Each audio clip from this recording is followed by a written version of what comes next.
Right then, members, welcome to today's meeting.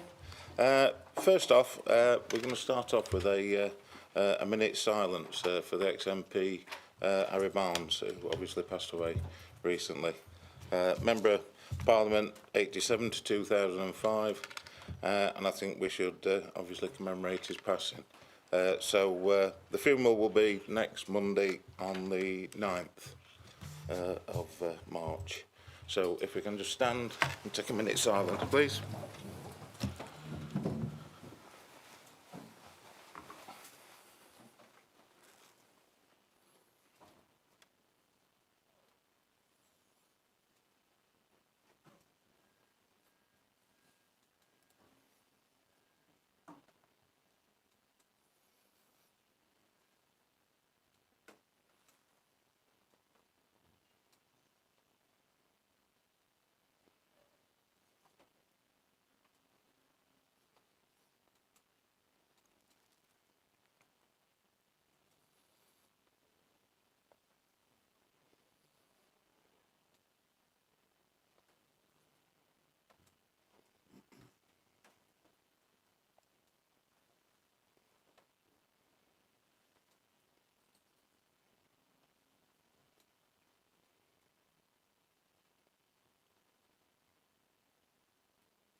Thank you, members. I'm now going to hand over to Christine Smith, just to, Christine had a lot more to do with Harry than I did, and she's just going to say a few words on behalf of our group. Thank you. Thanks, Chair. I will say Harry Barnes, our retired MP, he did die sadly on February the 16th, aged 89, in Dronfield.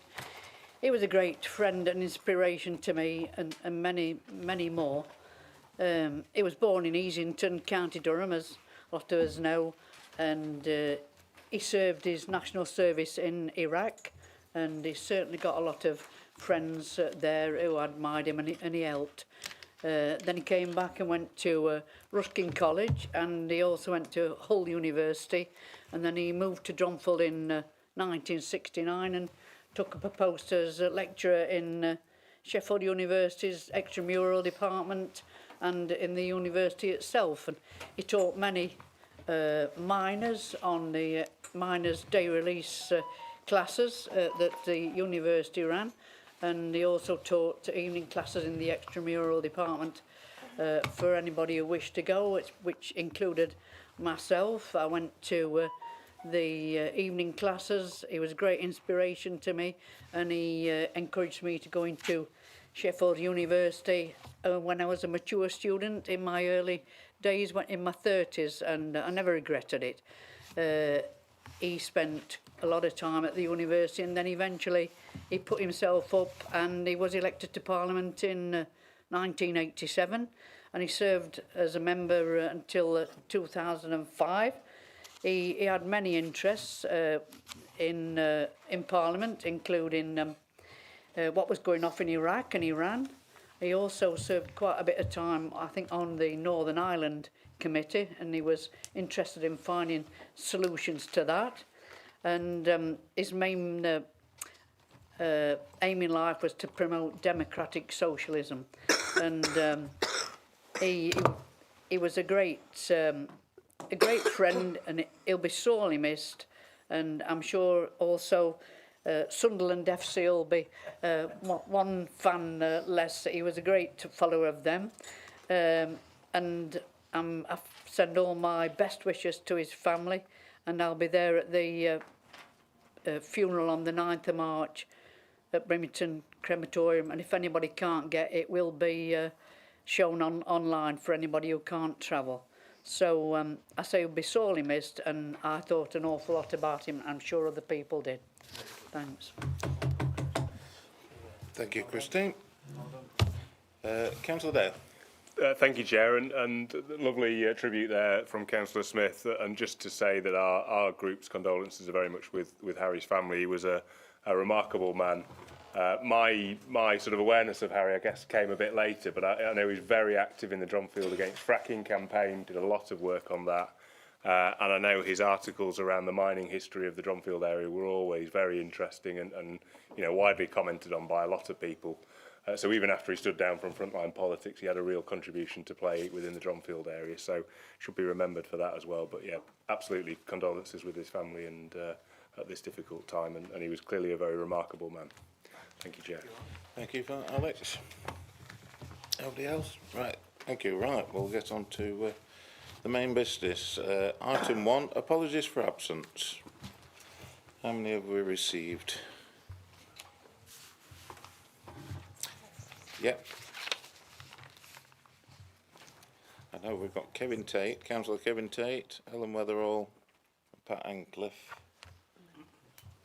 And then, Alex, have you got anyone to? Councillor Dayton, Councillor Michelle Evans, Councillor Elliott, I think that's Councillor Thacker and Councillor Spooner. And I believe Councillor Foster's put us in. Yeah. Yeah, anybody from our group, Tony? Yeah. Thank you, Chair. I've got apologies from Councillor Fletcher, Morley and Fawcett. Thank you. Right, item 2 on the agenda. Declarations of interest. Has anybody got any declarations to make of any item on the... Oh, sorry, Jessica, did you want to speak? Have you got some group... Oh, no declaration of interest. Right, okay. So this is for point 12 motion A. I'm an employee of EMCA, so I'll be leaving the room for the duration of that item. Okay. Thank you for that. Any other members got any interest to declare? Nope. Right, item 3 on the agenda is minutes of the last meeting. Are members content to approve their correct record? If we can just have a show of hands on that, please. Thank you, members. Right, item 4 is, that's me, Chair's announcements. With it being such a short time since our last meeting, I do not have a great deal to report to members today. I did, however, on Sunday the 8th of February, attend Dronfield Active to take part in a charity cycle event in the entrance foyer. This was a joint fundraiser for the children's charity and my chosen charity for the year, Macmillan Cancer Support. It was good to see Councillor Dale there, who took up his, I think it was the first stint on the bike, wasn't it? For a good hour, I think, as you did, wasn't it? And you know Jude quite well, who is collecting for the children's charity, Children's Hospital charity. So I'm sure you'll be able to put any members in touch with her if they wish to make a donation to her charity. Okay, so I'll refer you to Councillor Dale for that. On the 19th of February, I attended one of Ricknold Home's community events held over the half-term break. Ricknold Homes hosts events all over the district, but this one was held in my own village of Grassmore at the local community centre. There were over 80 residents who enjoyed a healthy 2-course lunch accompanied with a wide range of creative activities, including funky totem pole making, which was basically boxes and they had to paint them, singing and dancing, biscuit decorating and lots more. It was good to see Neil Clark there from Ricknold Homes, along with the staff and volunteers supporting this wonderful community event. Well done to all those involved, and I've seen some of the residents' comments and they've been extremely thankful of the event that Ricknold held within the community. The following day I attended Claycross Food Bank and witnessed firsthand the amazing work that they do. Not only do they supply food to those most in need, but they work with other partners like Citizens Advice to give a hand up as well, so in time those seeking help can move on to more self-reliance again. I would like to thank the staff and volunteers at the food bank for showing me around and for their hard work and dedication to such a worthy cause. And just a reminder, donations can still be made downstairs at the in reception towards the Claycross Food Bank. This coming Wednesday, I will be visiting Eckington Community Pantry and on Thursday the Claycross Food Bank warehouse at Homewood to meet the people who organise that side of the operation. Lastly, I would like to mention that this Sunday, the 8th of March, is COVID Reflection Day. I know this seems like a distant memory for many of us and a period we would, most of us, like to forget. But for those who lost loved ones or have had long-term repercussions, it is not such a distant memory. I personally will take a moment out to reflect on those times in the COVID Memorial Woodland. This was created by the County Council in Grassmore Country Park. It is a place to walk through and sit amongst nature, with trees planted representing different elements like oak for strength. Let's all hope the lessons from COVID have been learnt so we never have to face those times again. Right, now move on to leaders' report. So over to you, Nigel. Yeah, thanks, Lee. Yeah, and I'd echo that about the COVID experience. It's something that we can definitely reflect on. I think, Alex, you, in your time, it were a difficult period, wasn't it, that year? And I think you did a great job, along with staff, going through that. I'd like to start today by just offering some reassurance to members in relation to the Claycross Town Centre project, because I know there's been a lot on social media and in the press and speculation in community about it, and about the situation with contractor for that project, and following a protracted period of poor progress and challenge, I think, on various elements of the town project, we have now received notification that our principal contractor, should I say, that they wish to terminate the contract with immediate effect. When situations occur of this like this, it's always a very fine margin, I think, and a balance between how to communicate it, keeping people up to speed while safeguarding the council from a legal perspective. These situations can be very sensitive and have to be managed very closely and carefully. In due course, we'll be able to share a more comprehensive update, but for now, like I said, I want to offer you some reassurances. The council remains committed to delivering the planned pedestrianisation of Market Street with minimal disruption. Site investigation works have now commenced. I think there was something on there today to support the swift appointment of a new contractor. And like I said, further updates regarding other elements of the town centre regeneration will be published in due course. We've visited businesses in Claycross who have been directly impacted by the works. We've spoken to prospective tenants interested in locating to Bailey Square, and have provided updates to all our Claycross Town Board partners, and we will continue to do that. Our officers are working hard to deliver the scheme and have the best interests of Claycross community and its businesses at heart. And we are all passionate about seeing the town centre regeneration completed. As you know, the scheme is designed to create high quality commercial space, support local jobs and strengthen the long-term vitality of the town. All of which I'm sure we all agree are great things for Claycross and the whole district. So that's all I can say at this time. But on the moving on and following on from the last council meeting and my update on LGR, I just want to mention that I attended the East Midlands Council on Friday. Alex were there in Newark, and we had a report from Tony McArdle, who's an advisor to MHCLG, and he's a member of the Local Government Advisory Group. And I think while he confirmed a lot we already knew, I think, well, he did provide some useful information and insights. I think one of the things in the report, he said, he mentioned that all two-tier areas, not a single county area in the region or indeed nationally, had consensus support for a single option. So they're all in the same boat as us, which is not surprising, I don't think, when there's all different communities and different views to take in. I think the expectation that we'd all agree on one option were a bit optimistic. but where we are, there's 52 different proposals been submitted, I think, Lee, and if 70 if you include the devolution priority areas as well. So we've discussed government's consultation on all these proposals that I mentioned last time, and this will run till 26th of March. I think someone did ask, Alex, I don't know if you're one of your mates or Reform, why are we doing this? And I thought the answer was fairly to say straight to the point, because you've got to, you haven't got a choice, he said. And that's the point.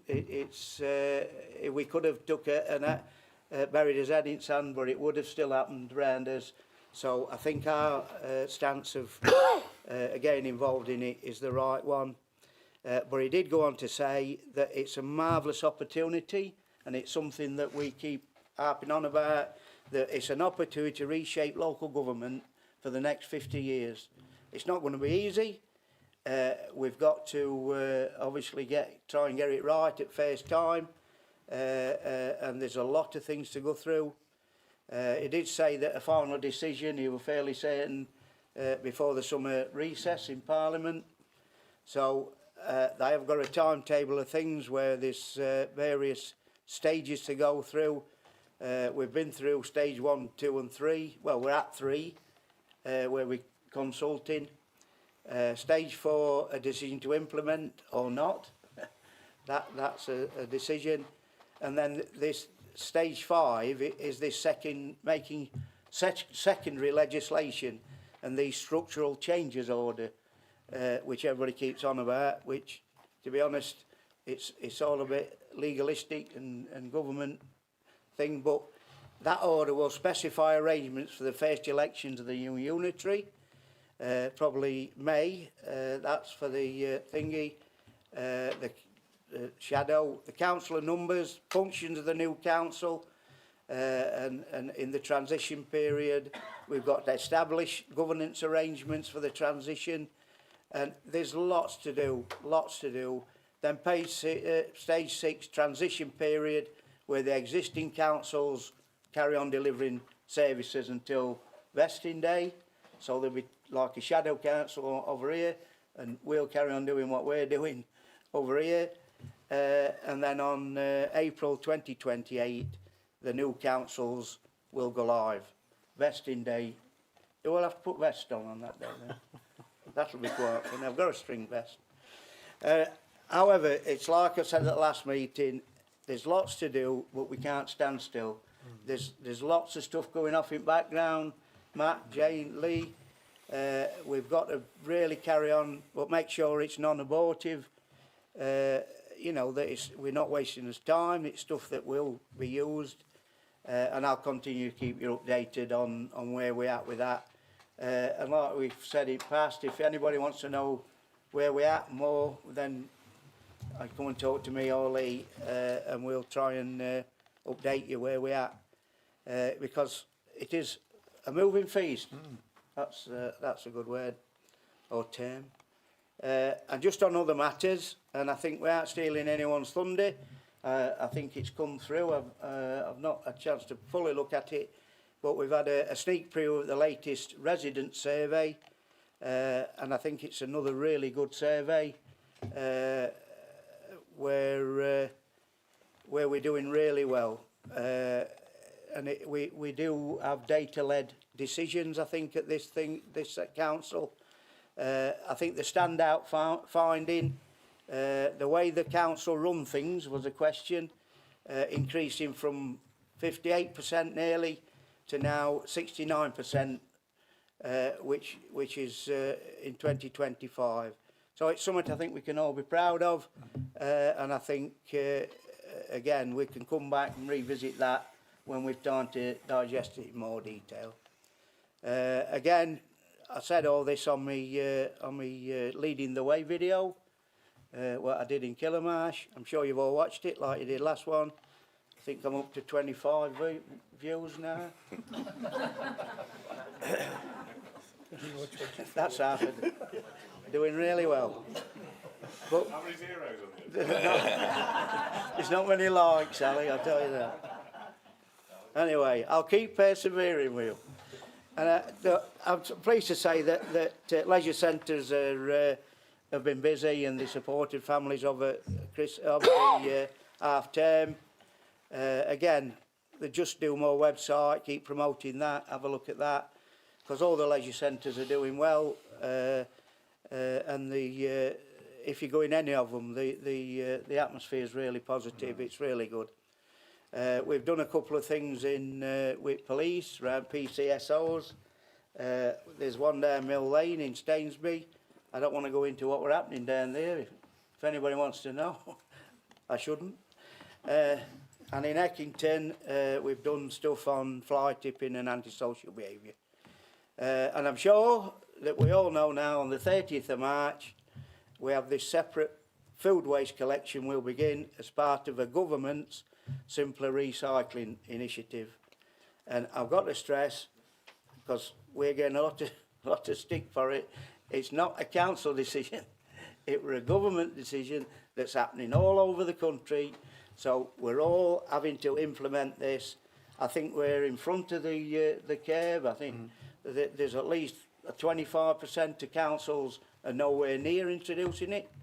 So we have been busy in the background, new vehicles, employed new people, and I really stress that we should promote this. And I know there's a lot of negativity around it and about what we're doing it for and all this business.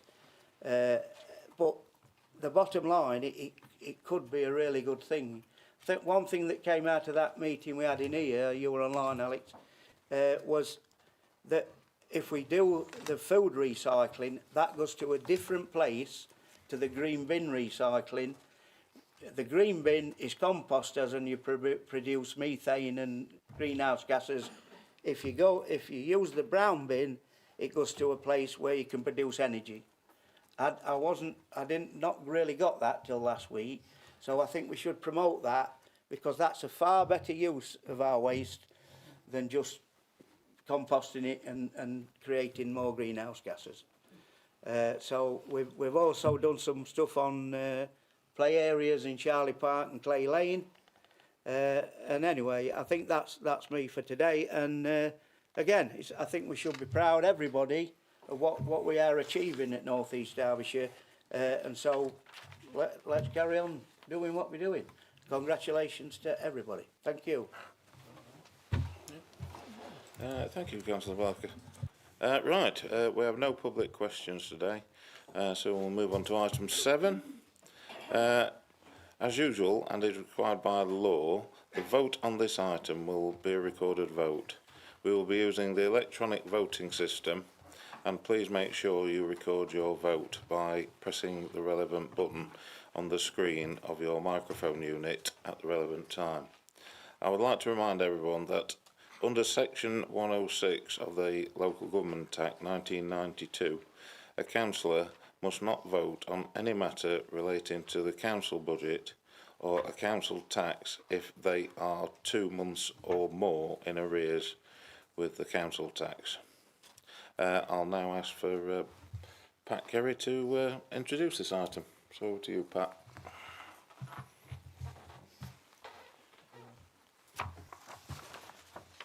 Thank you, Chair. As Council will be aware of, the Localism Act of 2011 requires us as Billing Authority to calculate the council tax requirements each year. Each preceptor approves their demand when setting out their annual budget, as we did on the 26th of January. In order to calculate the council tax requirement for 26-27, the demand of the Derbyshire County Council, the Police Authority, the Fire Authority and the local parish councils have been taken into account, as well as our approved demand. The table in paragraph 2.5 sets out the level of council tax for the year, accumulating all these preceptors' demands. The tables 2.4 and 2.5 contain provisional information from Derbyshire Fire and Rescue Authority. Following their authority's meeting on the 21st of February this year, It has now been confirmed as per the report.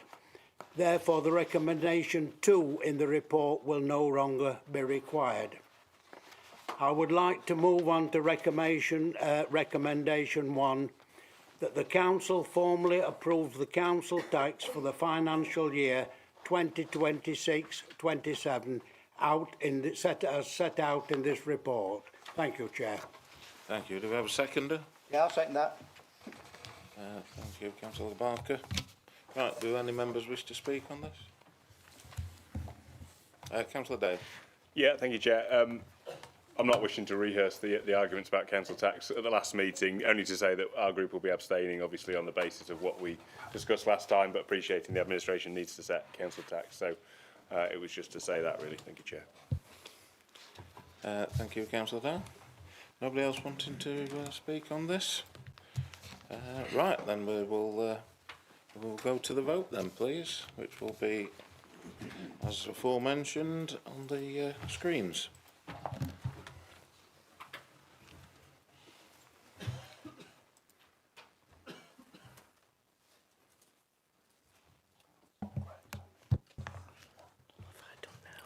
Has everybody's vote been recorded? Everyone happy?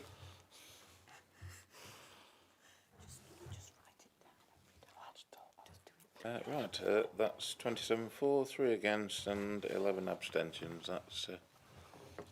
That's been passed. Thank you, members. Right, now move on to item 8, which is annual pay policy. Now I'm going to hand you over to Leah King to introduce this. Over to you, Lee. Thank you, Chair. Is that on? Am I in order? Councillor Clegg, your microphone still. That's it. Thank you. Thank you, Chair. So the Localism Act requires the Council to produce and publish a pay policy statement each year. The Act defines remuneration widely to include not just pay, but also fees, allowances, benefits in kind, and termination payments, amongst other things. As you'll see, our policy includes, firstly, an introduction that sets the scene in terms of our organisational beliefs, values and culture, all of which paints a picture of fairness and equality, in my opinion. It also includes a whole workforce overview, details on the lowest and highest paid employees, senior management grading structure, statutory roles and remuneration, terms and condition of service, other payments including elections, duties and honoraria, and other financial benefits including pensions, flexible retirement, holiday and termination. All in all, the policy very much meets with the guidance set out by the LGA when producing the statement. Another key element of the pay policy statement is the relationship between salaries. So here at NEDDC, we set out clearly the differences between the highest paid officers and the lowest. And the paper highlights that the difference between the top earner and the median, so that's the middle value if you when a data set is ordered from least to greatest. So the difference in that median salary is 4.7 to 1. And with the top earner and the mean salary, so the mean is when you add all the numbers in a data set together and then divide by the number of values in the set. So that mean salary is 4.24 to 1.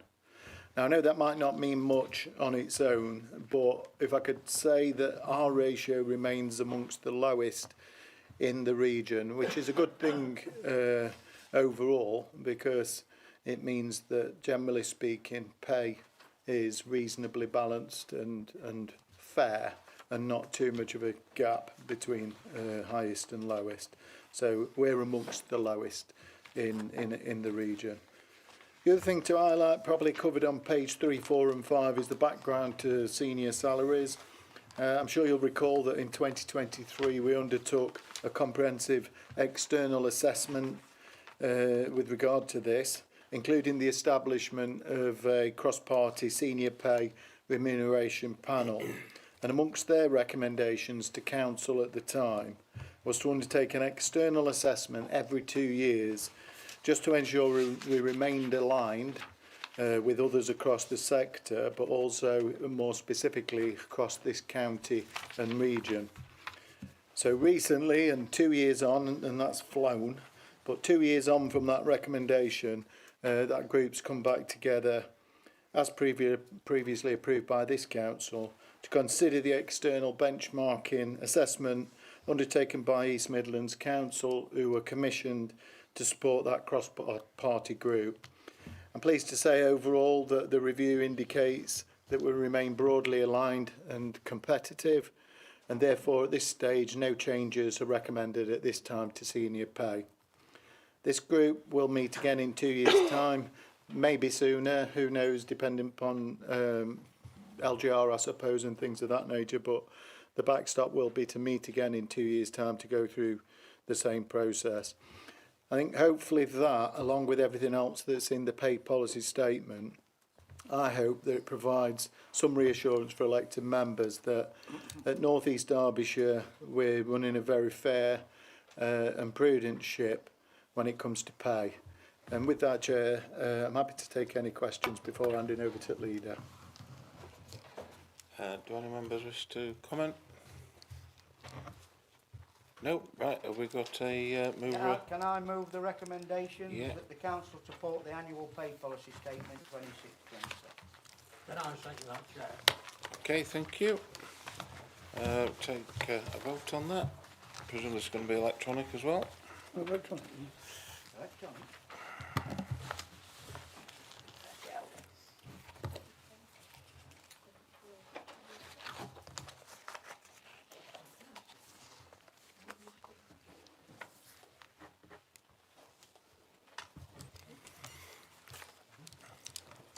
Right, thank you members, that's unanimous, easy for me to say.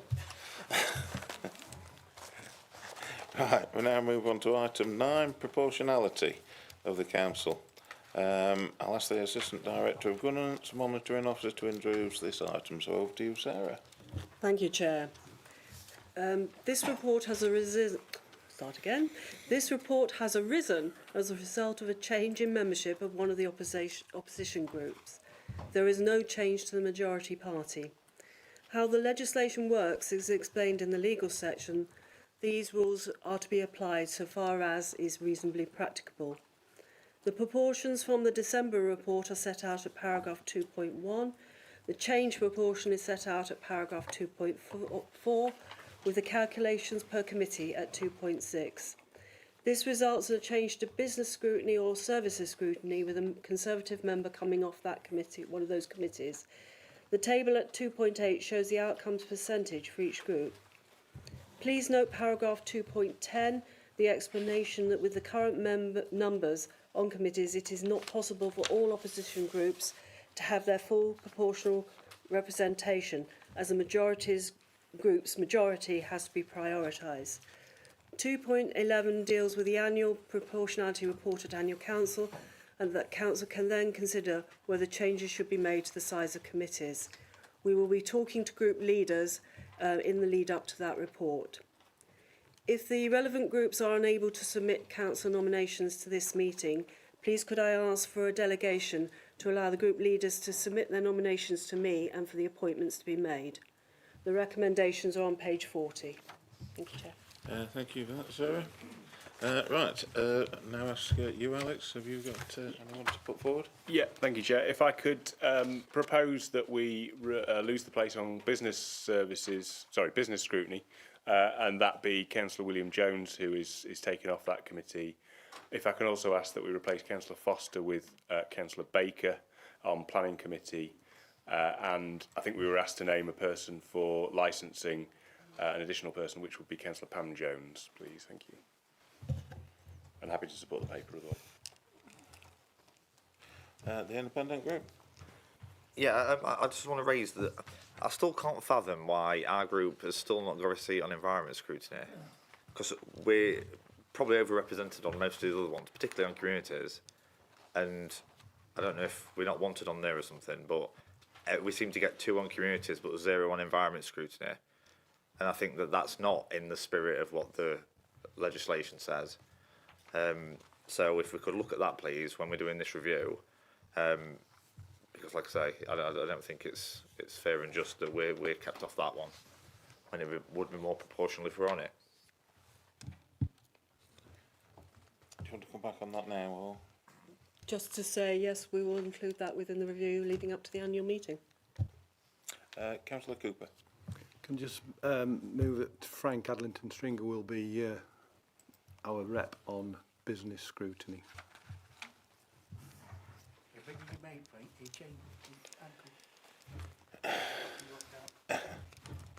Right, thank you.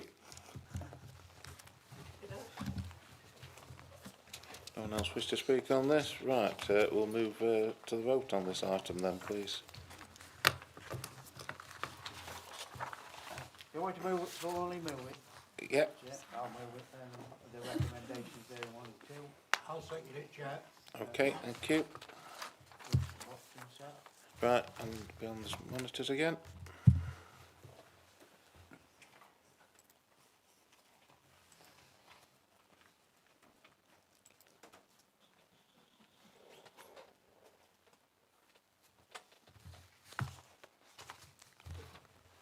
Right, that's 36 in favour and 3 against.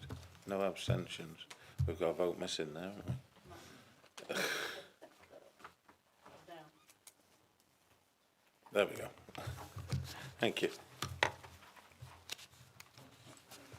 Right, that's carried.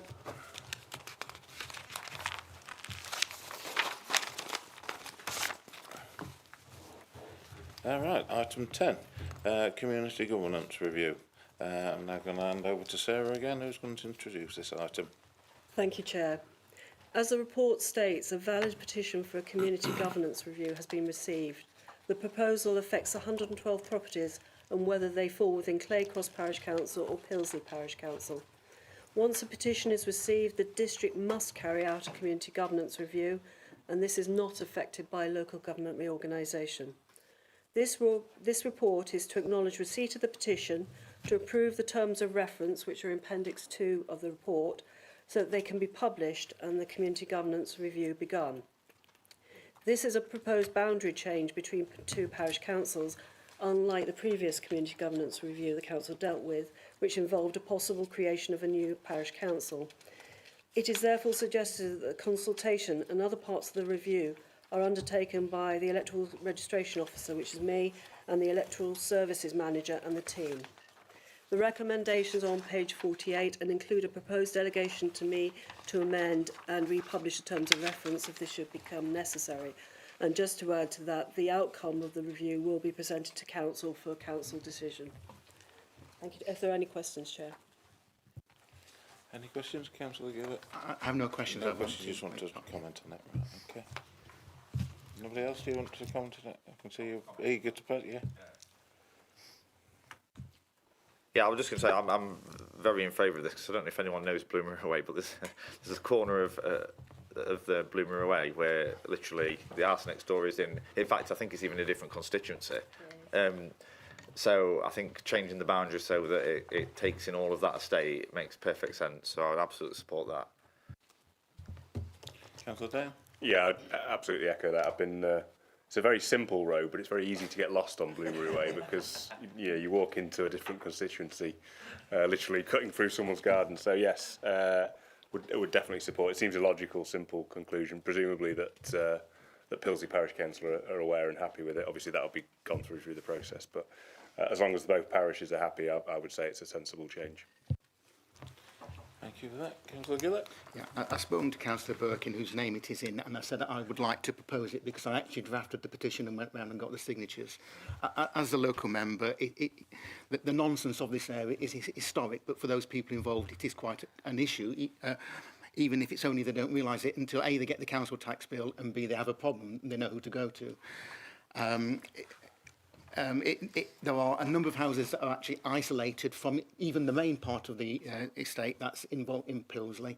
There's about 5 further around the corner on Blooming Way, and 1 the other way on those properties. Well, I suspect I'm one of the few people who can tell you which house is in which, not only in which ward, but which are in Bolsover and which are in North East Derbyshire.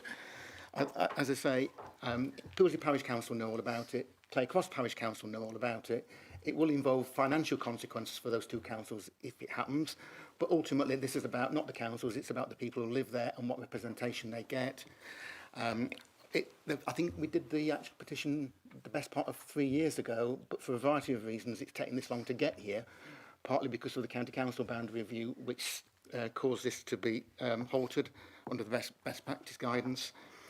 I'm hoping it will be relatively straightforward. It won't tidy up all the boundaries, but hopefully we can get it in place in time for the structural changes order to come in force, so that when the new council boundaries are fought next year, they can be fought on this boundary, but it will still leave the parliamentary boundaries waiting to be tidied up as part of the next parliamentary boundary review. But with that, Chair, I'd like to propose the recommendations in the report. Okay, thank you. We have a seconder? Yeah, Councillor Rouse. Right, we'll put that to the vote.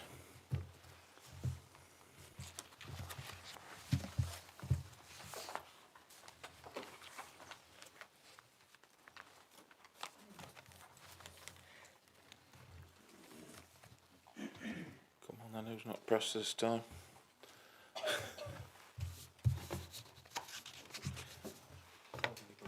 It's unanimous as the 39 members that have voted. Right, thank you.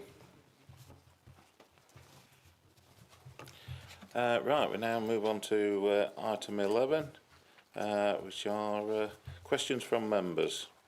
There are 2 questions today. I will invite Councillor Baker to put the first question to me as Chair of the Planning Committee. Thank you, Chair. If it's all right with you, I'd like to propose the question as read. Yeah. Thank you, Councillor Baker. Right, right, thank you for your question. The answer given to this question by Councillor Pickering to you in the July meeting was that we needed to look how this would proceed in the most effective way. An email was sent to all substantive members of the Planning Committee inviting feedback on the proposal to reinstate in-person site visits for committee members in relation to major planning applications and the arrangements for those visits, day, time, etc. The feedback received indicated support for the proposal to retain virtual visits for non-major applications where officers go through photographs of the site and the surroundings, key long views, etc. So this is how things have proceeded since the consultation with members took place. It is also the case that the Planning Committee members can visit any planning application sites themselves at any time before the meeting where these can be viewed from the public roads or footpaths. I personally do this on regular occasions. For information, I would add that members' attendance at virtual site visits, at best, can be described as patchy, and it is the same faces on screen month after month at these meetings. This will be due to work and other commitments, but since being chairing of the committee, I have requested with the governance team that if members cannot attend, they should put in apologies. Governance wrote out to emailed all members of the committee in March 25 to this effect, but this request seems to have fallen on deaf ears. The worst attendance at both virtual and in-person site visits so far undertaken has been from members of your group, Mr. Baker. The 2 in-person site visits undertaken since last year have also not been well attended by members of the committee, which will also be due to work and other commitments. But in addition to this, certain sites can have issues of accessibility for all members, so we also have to take that into consideration. Hence, the last site visit at Pilsley, the in-person site visit, there was just where we had to navigate steep slopes over muddy fields in heavy rain. Myself, Councillor Jones and Councillor Cooper were the only members that turned up to that in-person site visit. I am therefore content with the current process in place, but if members believe that a particular application would benefit from an in-person site visit, I would be more than happy to consult with officers on the merits of such a request. Do you have a supplementary, Councillor Baker? I do, and you partly answered that. Thank you for that. Which was as follows. When a local member calls in an application or for another reason an application is brought to the planning committee, what measures are in place for that member or any other member of the committee to instigate a physical site visit? And so I take it from your answer that it's to contact you directly if a member is concerned and thinks any non-major application is worth a site visit. Yes, and then I will take that, obviously speak to officers and see the merits of that case. Thank you, Okay. Chair. All right, thank you. Right, question 2. Now I invite Councillor Cupit to put the second question to Councillor Barker. Thank you, Chair. Councillor Barker, further to the joint letter to DCC just before Christmas, could you provide an update on the relocation or the proposed relocation of the Claycross Library, which was planned as part of the Claycross Town deal? And I guess that's from North East Derbyshire's perspective. I sort of missed that out. So yeah, just looking for a factual update. I was waiting for it in your leaders update last time and it never came, so I thought, oh, thank you. Okay. I know you might not necessarily know, but just to get... Okay. Well, thanks for your question, Charlotte, and I wish I could tell you something. Because I'm afraid, unfortunately, I know as much as you as to where we are with this relocation of the library. We did write that letter and we got a bit of a holding thing back. I think it went through a cabinet meeting and got sort of pushed somewhere. And that's as far as I know. But from our perspective, the sooner we do know something, the better, especially what's now happening with Claycross Town Centre. So I'm afraid that's all I can tell you at this time, Charlotte. Can I follow up? Thank you, Chair. Thanks, Councillor Barker, that's really helpful. And I guess just as a follow-on question, therefore, is this having an impact on both the town deal and on potentially on the council in terms of finance, planning and the wider town deal, noting the obviously wider issues with the main contractor? Yeah, because obviously whether the library's in or out has a big effect. You'll know more than anybody that it's all sort of linked together, isn't it? And so, again, the sooner we know whether it is in or out, or we can shake it all about, we don't know. Thank you. Right, thank you. That concludes the questions for today. So now I've got item 12, motions. There is one motion being proposed today, which is set out on the agenda. I will give Councillor Shipman time to move this motion. Thank you, Chair. I'm moving this motion. Tourism is a massive success story for Derbyshire. We've got Peak District, we've got incredible historical buildings throughout the county. And when people come from all over the world actually to see some of these things, they are then paying money into the restaurants, cafes, bars, all the independent shops that then support that industry. So having a tourism tax is only going to harm those independent businesses, and that's something that as a county we shouldn't be putting that pressure on an industry which is already being hammered by increases in taxes from government anyway. So having a tourism tax is only going to make that worse for them, and if that's going to get worse for them, that means some will close down. So there's going to be less money coming in to the local economy than is going to be raised by having a tourism tax on the accommodation. So Derbyshire doesn't work in a vacuum. If we start putting a tourism tax on accommodation here, people are just going to go and experience other counties. And once they experience other counties, they might never come back to Derbyshire again, because they might find another county is more interested in them. But if we can keep them in Derbyshire, we can make sure that money's coming to our local economy. Now, I know it's not a district policy, but I think the district has a role to play in making sure that MCA is not introducing policies which are going to affect our residents. Because if the tax that's being levied by the mayor is put onto accommodation, that's not necessarily just going to affect tourists.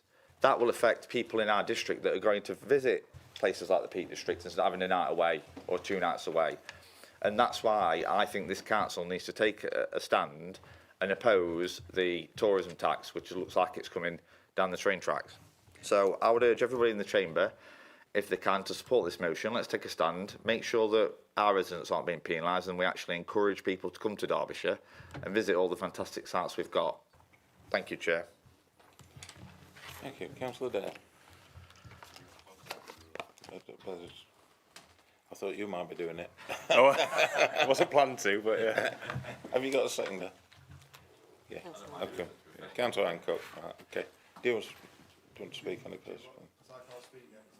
Oh, sorry. Right, thank you, Chair. Yeah, I'm happy to second this. I think, obviously Ross has summated up how it will impact on the businesses, but it also impacts on some of our poorer residents and most vulnerable residents as well, because places like pubs and cafes tend to be hubs for where a lot, particularly older and vulnerable, lonely people go. If they start being hit by reduced footfall, then we're potentially going to lose those, and that creates real hardship for some of our more vulnerable residents. So absolutely support this motion, and again call across the chamber to back it. Thank you, Chair. Thank you. I'm going to bring Councillor Dale in first, because he was a list up first, and then I'll bring you in, Councillor Welton. Thanks, Jay. Yeah, I'm very happy to support the motion. It's certainly not a minor issue. I think it goes right to the heart of Derbyshire's local economy. And I actually tabled a very similar worded motion at County Council earlier this month.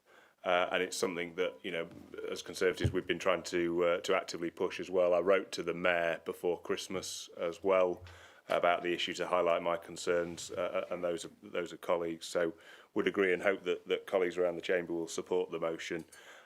Tourism is absolutely fundamental to Derbyshire. I believe it's worth the most recent report I could find from Peak District and Derbyshire. Tourism's worth 3.58 billion annually. It supports over 33,000 jobs across the county. And overnight stays, which is the very thing that's being targeted by this proposed tax, grew by around 14% last year.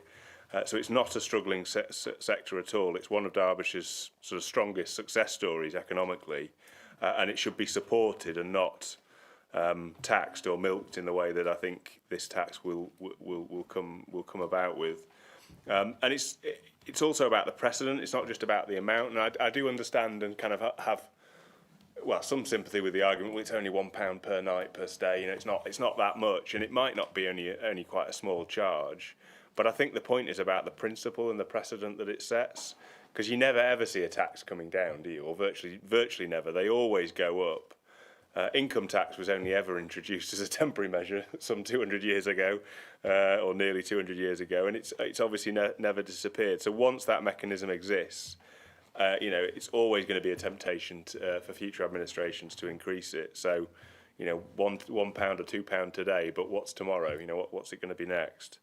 And so once Derbyshire becomes a place that taxes visitors, I think that reputation will stick as well. And we're not a mass tourism city. We're not Barcelona or Venice or London, dealing with the effects of over-tourism. And there is some effects of over-tourism in Derbyshire, but they're certainly not as pronounced.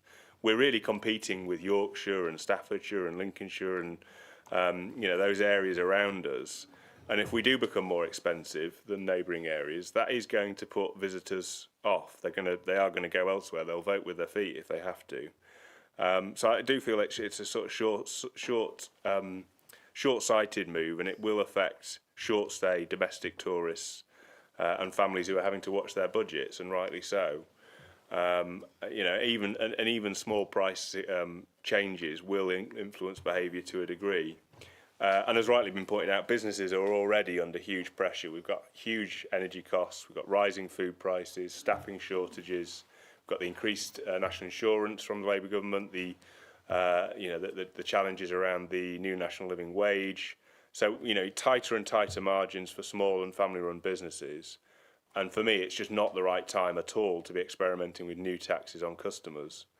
As I say, it's a tax on jobs. Fewer overnight stays means fewer pub meals, fewer shops visited, less money spent in town centres, and ultimately that risks meaning fewer jobs as well.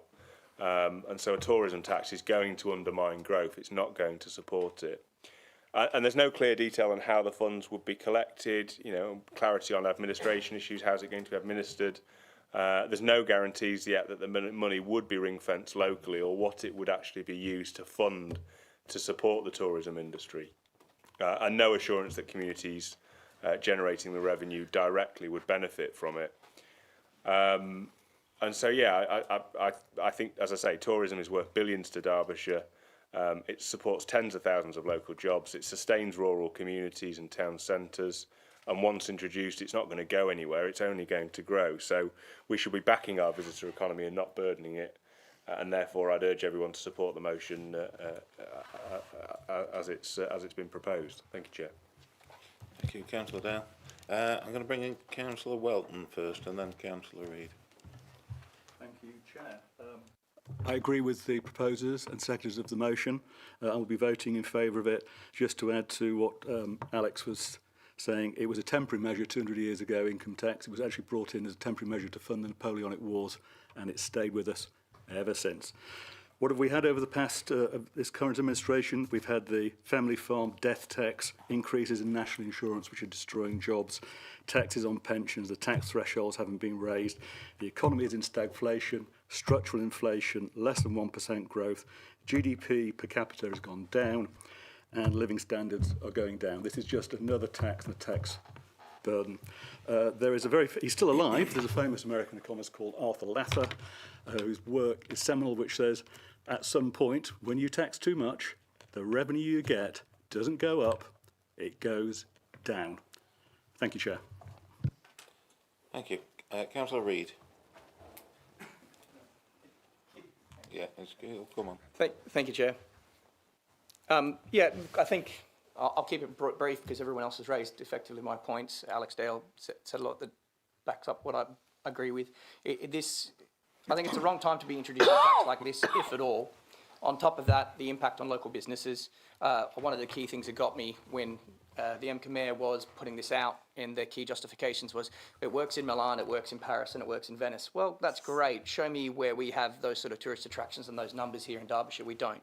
I think this is short-sighted. I think it is backwards, and I think it undermines, given the current economy and the challenges we have as a nation, a sector that is very important to Derbyshire and is not actually investing in it, and we have no idea how this is going to be reinvested or how it's going to be administered, as Councillor Dale has said. So I'm supporting this motion. Thank you. Thank you. Councillor Cooper. Yeah, thank you, Chair. Fully support this motion. I think that, just to add to what's already been said, I think the point around how, if it proceeds, how it would be collected and then how it would potentially be spent is probably really critical to North East Derbyshire, because we've always been seen as like the gateway to the Peak District and some of the attractions, and absolutely we have lots of fantastic businesses and attractions like Renishaw Hall, but quite often people stay overnight with us but then go to Chatsworth, etc. the next day. So you could foresee a scenario where obviously we're collecting the money, having to give it to the mayor, and then it's being spent in the Peak District, understandably, to deal with some of the parking issues, but not helping in North East Derbyshire. So that's one of the things that sort of concerns me. I was going to specifically propose a sort of friendly amendment or addition to the motion around the sort of consultation aspect, because I know the motion is asking or requesting that the mayor consult, but I thought it might be useful for the District Council, and be that either asking Cabinet or Scrutiny Committee, and if Councillor Shipman's happy to accept it, happy to agree the wording, asks this council to carry out a form of informal consultation with businesses in the district to get their views that we can then feed into the mayor. So to get I know some local businesses have already been really strong in their views. I know Mr Perez of Casa and Peak Hotel, etc., has been really vocal, but actually some smaller shops may not feel as confident, in attractions in contacting the mayor because they might not want any sort of concerns or to raise any negative publicity. So I thought it could be useful for this council to act as a bit of a conduit to get consultation feedback from businesses, shops overnight, and to then be able to feed those into the mayor. So I don't know if Councillor Shipman, if you'd be happy to add that either as a fifth point or in your third one. So happy to add that wording in and obviously see where the motion goes. Councillor Barker. Oh, thank you. Yeah, I think we're all being a bit premature with this motion, to be honest. I think, as far as I understand it, the mayor hasn't yet made a decision or presented any proposal to the MCA board. I think she has expressed her own opinion. I think that's fair. I think what's happened is that the government has said it wants to give mayors and combined authorities a power, and she's conducted a consultation on its proposal, but that consultation didn't close until the 18th of February. We don't know the outcome of that. A lot of the questions that you've raised about who collects it and where does it go, they in the consultation and all that, and how much, and we won't know the outcome of that. Will the government go ahead with it? If they do, will the mayor and MCA board take it up? If they do, what will the levy be? It's a levy, not a tax. How much will it be and what would it raise? What impact would it have on the tourist industry? What would it be spent on? All those questions are up in the air yet. Most importantly, we do not know what local stakeholders think. And I've listened to what you say, Charlotte. There's a consultation gone out, conducted by the government, I think, where everybody's had a chance to take part in that, and that's closed now, either to the principle or the detail of a final proposal put forward by the mayor and the board. And I think, surely, and I'm referring this now to Councillor Shipman, what he said in this chamber about consultations on several occasions, I'd have thought of all the people in this room, you'd want to wait and see what the outcome is before you start making decisions. I think that's a principle that you've played on quite a lot. And I think when you submitted this motion, I don't know if you were aware of the consultation or not, but and I think that the mayor were commenting on the principle of a levy in response to the consultation, and she wasn't bringing forward any proposal as the wording of your motion incorrectly states. However, just to be clear, on the subject of a tourist levy, I'm personally not against one in principle, but I would want to see the details of any local one first before deciding whether I support it. We shouldn't underestimate the importance of the visitor economy as to the people of North East Derbyshire, an importance that will grow following the reorganisation given our location to the Peak District. Our own visitor economy strategy is currently being refreshed. I don't know if you've read it, everybody, on Councillor Shipman, and I think I know the answer, but I have a copy here if anyone wants to see it. It details how the visitor economy is a vital component to the prosperity of North East Derbyshire and the untapped potential it offers for sustainable growth. These figures are now out of date and need refreshing, but they're in the region of 2,000 jobs in North East Derbyshire linked to the visitor economy. The economic impact to the district was estimated at 147 million a year, and that figure will be even larger now. And I think you state in your motion that the East Midlands is not a mass tourism destination. And I know one of the main aspirations of the mayor is to change that. I once joked leading to one of these away days at MCA that we were trying to come up with a slogan to publicise the East Midlands. And my snappy slogan was, the East Midlands on the way to somewhere else. That didn't go down very well, did it? But if anything we can do to change that image, to boost growth, support local businesses and jobs, and increase sustainability, I don't think we should be dismissed without proper consideration, factual evidence-based decision-making. Yet once again, we're asking us to take a decision that relies on gut feelings, and whatever words or what co-pilot can come up with, then we have to go with that. I accept their differing views on the benefits of such a levy, but let's make decisions based on facts, not just what gets social media's hits. Like many people in this chamber, I've been on holidays abroad, paid a tourist levy, and knowing that I would have to pay that, it didn't stop me going. I believe that it's provided a modest sum, an overnight accommodation charge will mean that we can improve the visitor economy experience. If the money raised is spent on better marketing, improved transport, cleaner streets, better facilities, like more public toilets, more festivals and events, I believe that will lead to more visitors, not less. And that means more local jobs, more prosperous businesses and a stronger local economy. Therefore, I won't be supporting this motion. And like I said at the beginning, I think we should at least wait for the results of the consultation. Thank you. Thank you, Councillor Barker. Councillor Adlington-Stringer. Thank you, Chair. Some of you might remember a while back I was the Green Party candidate for the mayoral election, and during that campaign Claire Ward laughed at me a number of times when I said that there wasn't enough funding for the East Midlands, and Labour continuously dismissed my campaign for a green industrial revolution and calling for reparations for austerity and demanding a fix to the historic underfunding of our region, despite being 5 times bigger than the West Midlands. But rather than using that mayoral position now, which Labour and Claire Ward have, and so lucky to have and hold, to call on the government to tax the richest in society, to rebalance our economy, to make big structural changes, Claire Ward is choosing to pinch pennies out of pockets. And I'm not opposed to tourist taxes in busy cities where they could be useful, but not an East Midlands-wide clumsy tourist tax, which will impact struggling small businesses. This shows the absolute problem with devolution when it's done in name only, because this hasn't devolved power to local communities like ours to make decisions about the places we live. It's actually taken that power further away from North East Derbyshire and given it to a mayor of a whole entire region. This motion doesn't tackle those fundamental issues, and I do hear the concerns about it jumping the gun and the lack of detail. At this moment, I'm not sure how I will vote on this motion, and I want to hear the rest of the debate.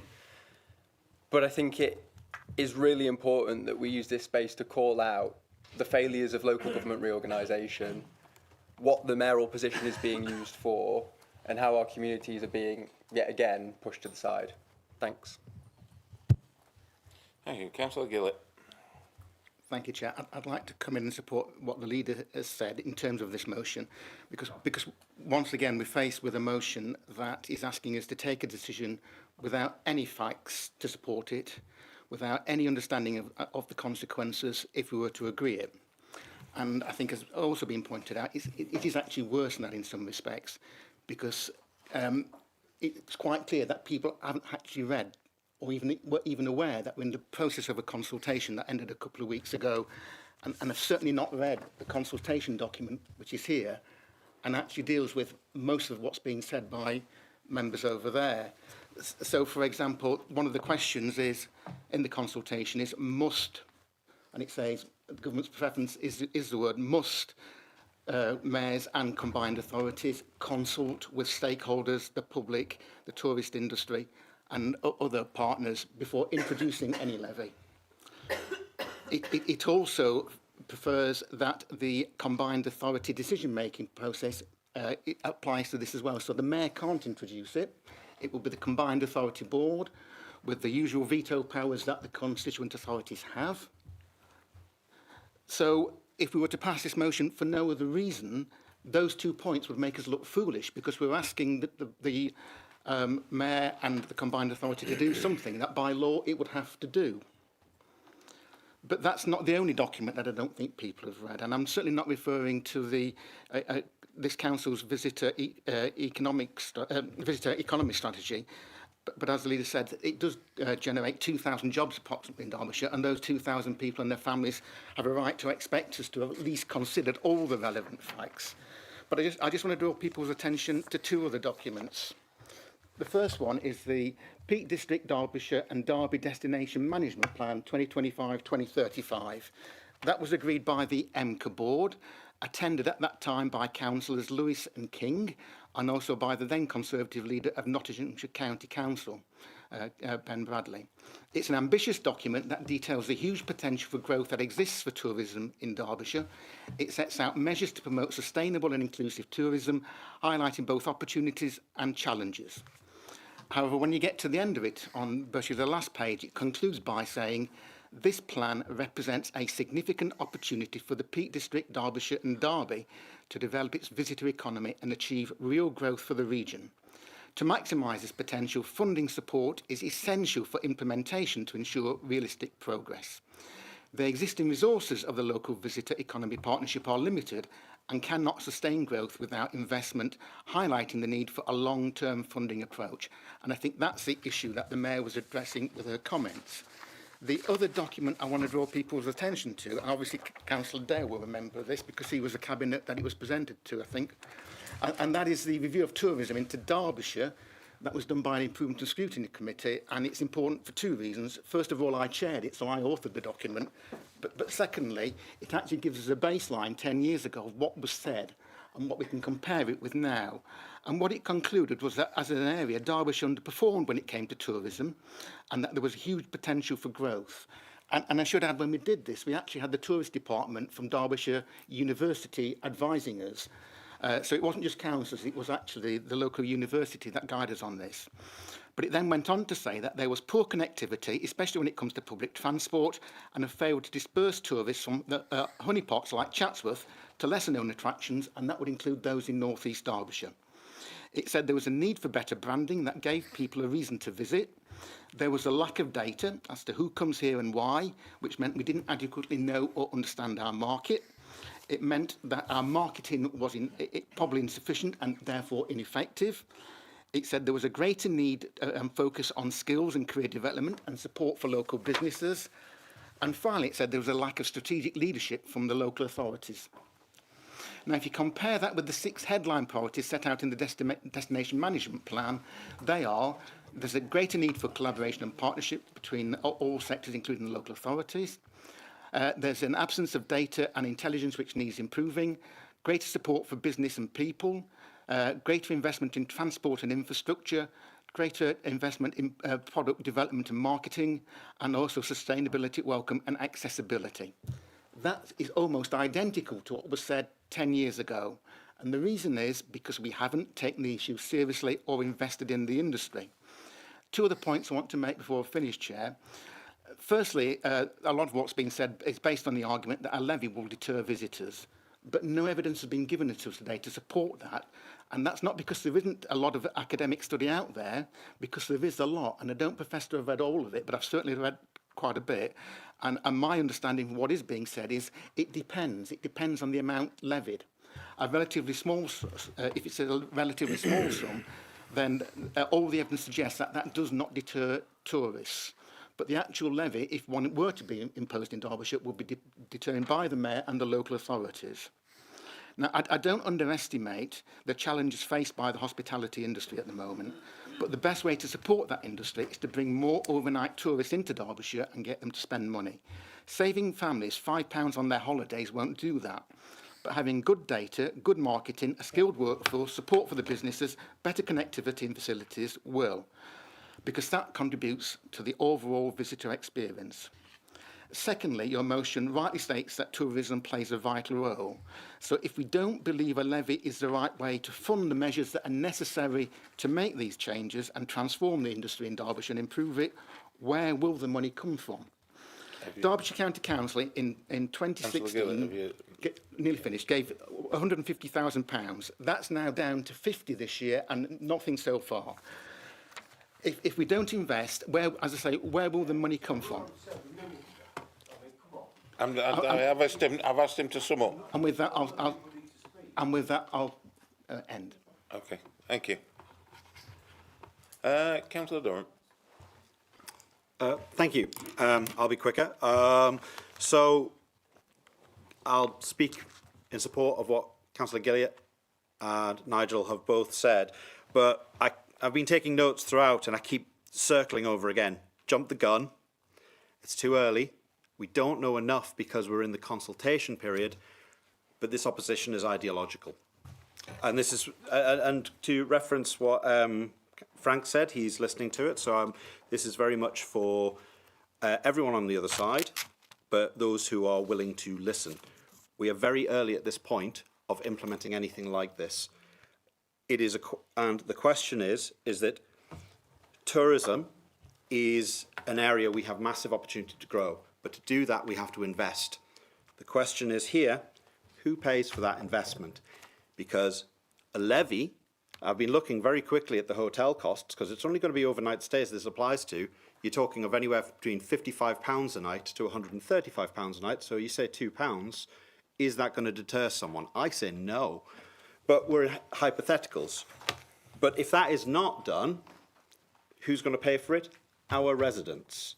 It would have to be paid through taxation. This is a levy, it's not a tax, it's a levy for visitors. And if it's not done, if we want to invest to improve our services, to improve our growth, and to improve our tourist industry, it is our residents which have to pay. And so I am opposed to that. And so again, I come back to the opposite, this final point that I'll make very quickly. I feel that this is being framed as a tax because the opposition is fundamentally, ideologically opposed to tax. Any tax on anyone. I am not. And we can argue to the cows come home on the goods and bads and that. I'd quite frankly refer to that. And down the road... Can we keep it down, please, members? Down the road, once we have more details, once that consultation, as the details have been fully released, we can have that argument on the goods and bads of it. But I would ask people today to vote against that, to allow that to take its course, and then when we see where this money is going, where it's proposed to go from MCA, then we have that argument then. So I'd ask you to vote against this today, and so we let it take its course and see the details. Thank you. Councillor Birkin. Thank you, Chair. I was going to humbly suggest that the Mayor and all of her staff and advisors would most probably be undertaking some sort of review to see what the likely effects of any implementation of this tourist tax could be. Nigel has gone on to explain the questions that are already being arisen, so they've obviously thought of it before had the opportunity to take my advice, poor as it may be. So I think there has to be these ongoing consultations about what is likely to happen with this. I think it's important as well. Michael's just touched on the ideology of taxation. I was going to say the dogma of anti-taxation by our Tory friends. The thing is, if we don't have tax, and stopping this one, would they want to continue and stop all sorts of tax, retail tax, income tax, whatever it might be, take us back to 1813, 1812, whatever it was. The trouble is, if we do all of that and we don't take these opportunities to obtain additional funding with it, then will these small businesses, large businesses, whatever it is, who's going to pay for the roads for people to visit our tourist attractions? Who's going to pay for the services, sewerage, dustbins, whatever it may be, to help these literally the accommodation that's there? It's a nonsense. We have to pay taxes. We have to pay them. This looks like a very small, very minuscule amount of it. And as Nigel has said, we are going to be, or the organisation MCA will be looking at this. We'll be looking at part and parcel of the consultation as to the pros and cons of what it's likely to raise. Thank you, Chair. Thank you, Councillor Cornwall. Am I on? So, as chair of the Business Scrutiny Committee, I'm more than happy to continue to explore this option, this conversation when and if we can get MCA to come and talk to us to look at the consultation that's gone on. So I thought that was it's a good opportunity. And I just would like to say that about 6 years ago, the then Growth Scrutiny Committee actually looked at tourism as a big topic. We did a very big piece of work, and out of it, we found out that we were, as a local authority, paying for funding to go to Chesterfield Council to do our marketing, and it was primarily because of this Growth Scrutiny Committee that we got that brought back in, and that's how we've ended up with that tourism strategy. So I'm very proud of what the Growth Scrutiny, as it was called then, did. So I will continue to look at this as a business committee. I will ask for MCA to come along and talk to us, and we will look at the impact and we will look at all those conversations, so we will all be able to have a part of it, and now you will be able to have a part of that conversation. Thank you. Councillor Liggett. Short and sweet, but I was just thinking about this £5 a night difference, etc. If £5 a night didn't matter to people, there wouldn't be such firms as Booking.com.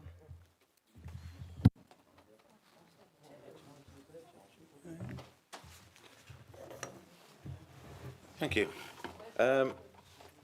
Members, I will. Councillor Rennick first.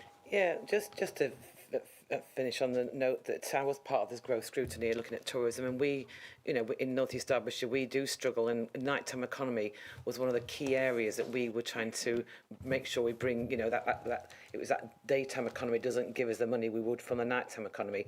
So it is important, and we are only asking that, we keep talking about this consultations here, but we haven't had this, and this is an opportunity for us as a council to discuss the consultation as a group.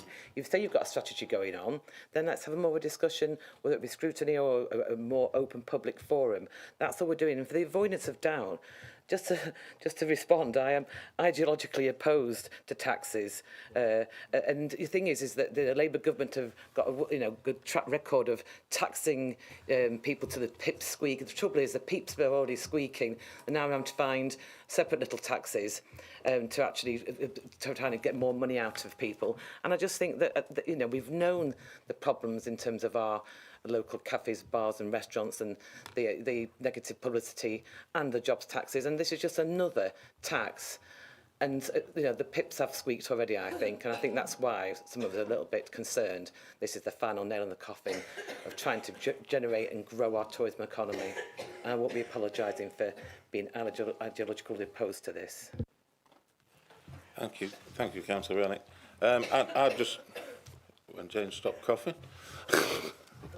I'll just add, I sit on the Peak District National Park Authority as part of this council, and I've been involved with some of their discussions at the Peak Park, and it's been mentioned a lot that on the edge of the Peak Park, and people, obviously, it's the main tourist attraction of the area, and I will say they are in favour of this. They are being consulted on this exactly the same as us, and I'd like to reiterate, it's a consultation. They've got caveats that they want to put in there, but the Peak Park Authority are also struggling for funding, and they are basically in support of this principle of raising additional revenue towards tourism. So I'd just like to add that part. But anyway, first of all, do we need to decide whether you're taking this amendment? Yes. You've agreed that, okay. So the proposal was, what was the amendment, Charlotte, please? If Councillor Shipman's happy, I would suggest in terms of wording to point 3, keep it as it is, and then add in this council also proposes to carry out an informal consultation to seek the views of local residents and businesses, which we will then feed into MCA. Thank you. Well, we have a motion set before us that's been amended. Sorry? Oh, sorry, Councillor Shipman, right to reply now, yes. Yes, Chair, thank you. It's unfortunate the Labour group are against this motion when every other group in council chamber can see why this tourism levy is wrong on so many levels. I'm not going to take any lectures from Councillor Barker about listening to residents when he's done nothing but ignore them since he's become leader at council.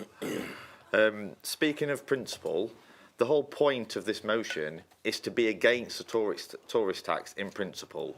It's about getting ahead. It's about leading, Councillor Barker. It's not about sitting there waiting for things to happen and then you'll come to chamber and go, oh, well, it's happening now anyway, so we can't do anything about it, which is what ends up happening. It's a very reactive administration, this is. Instead of actually leading on issues and arguing a point that we either agree or disagree with, it's wait till something happens and then we'll decide to do something. I'd also love to know what, if Councillor Barker can give the Chamber any ideas of where taxing an industry to death helps with growth. I can't think of any. It doesn't make any sense that if you were to tax people and make them pay more money and increase the prices of their products, that somehow increases growth.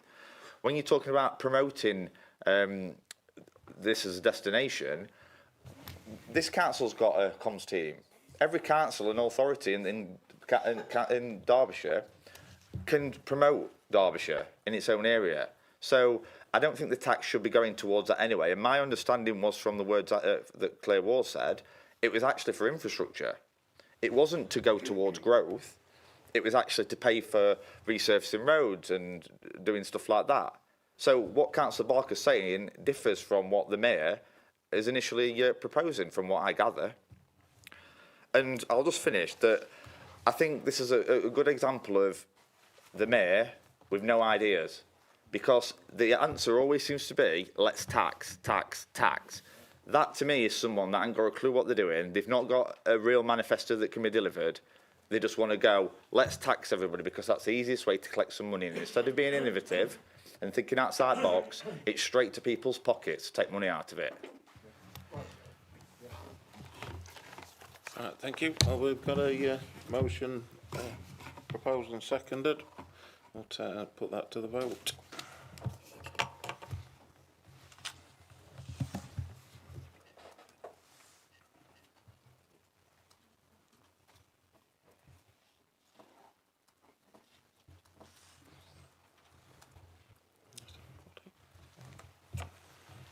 Right, thank you, members. That motion's lost. 25 against, 14 for, and 1 abstention. Thank you, members. I have no urgent business today, so that concludes today's meeting. Thank you very much for your attendance.